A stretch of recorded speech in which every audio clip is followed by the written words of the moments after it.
Welcome to Black Guy White Movie with your host, Maxwell Michael Towson.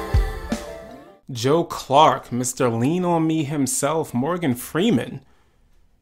Actually, I shouldn't even disrespect Morgan Freeman like that because he's given us a lot of hits instead of just Lean On Me. But Lean On Me, till this day, still touches my heart. I don't know if it's the Fair East Side song or when he tells Sam's to kill himself. That moment where an educator tells a child to fucking kill themselves because they're wasting their life, that's special.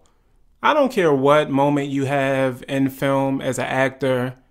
Like, that's a special place to pull from where you're like, you know what? I'm just going to tell this kid to fucking kill himself because he's wasting his life right now. And just to see what happens. Because what happens if Sam's big ass jumps from the top of that building, kills himself? They already were trying to get rid of Mr. Clark anyway. And now suddenly, Eden got a dead kid on his hands because he told him to kill himself, and Sam's had some follow through. What we gonna do, folks? Like, we just gonna keep Mr. Clark there and he locking doors, he doing fire hazard shit, and kids are dying? Bruh, we gotta get Mr. Clark up out of here. But either way, my man Morgan Freeman is gonna be playing Colin Powell in a biopic. The script for the film was on the 2011 Blacklist.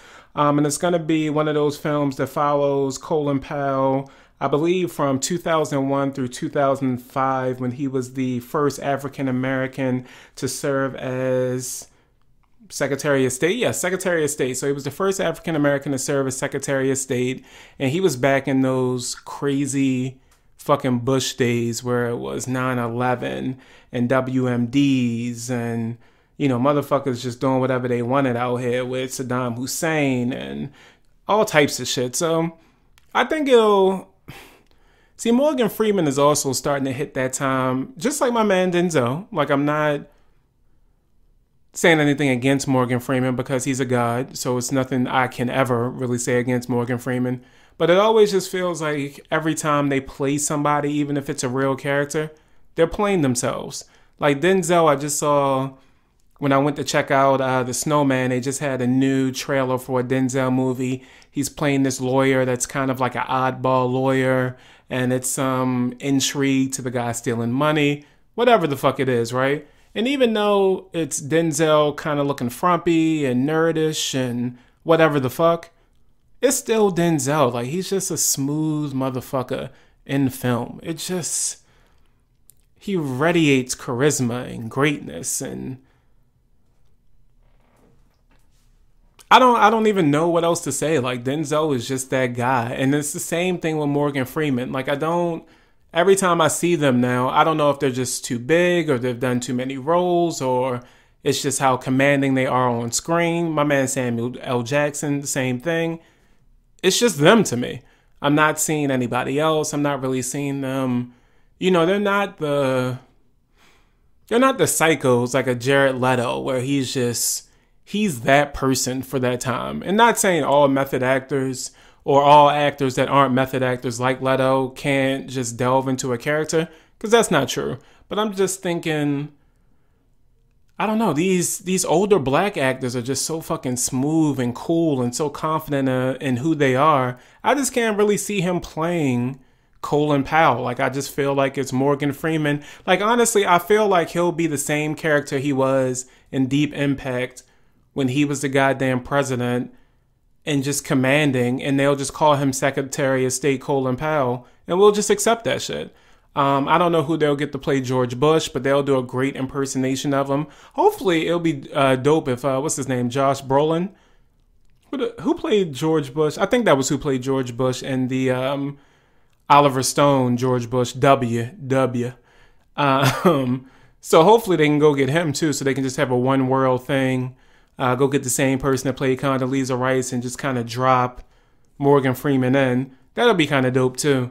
Just so we can have, because everybody wants to have a shared universe these days. So why can't we just have biopic shared universes? Look, honestly, the Tupac movie was some bullshit, but it did have a shared universe with the Biggie movie Notorious. So I will say biopics, like, it was ahead of its time, making sure that these movies had shared universes.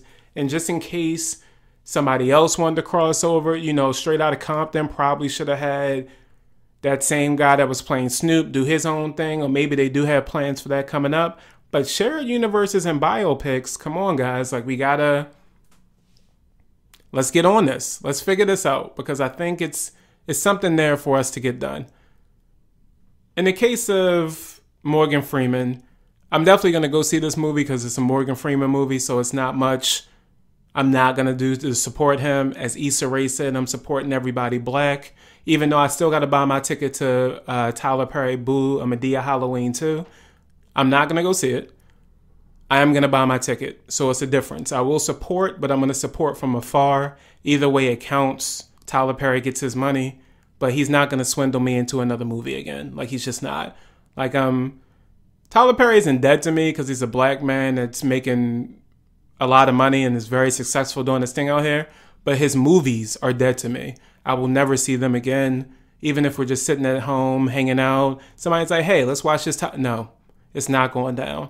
And yeah, no, it's just not. I've never seen a Madea movie or a Tyler Perry movie ever again. But I will buy a ticket to every single one of those motherfuckers because he deserves. Every black creator out here deserves. So I'm supporting you regardless. But nah, Tyler. Nah, fuck that. Tomm Fondle.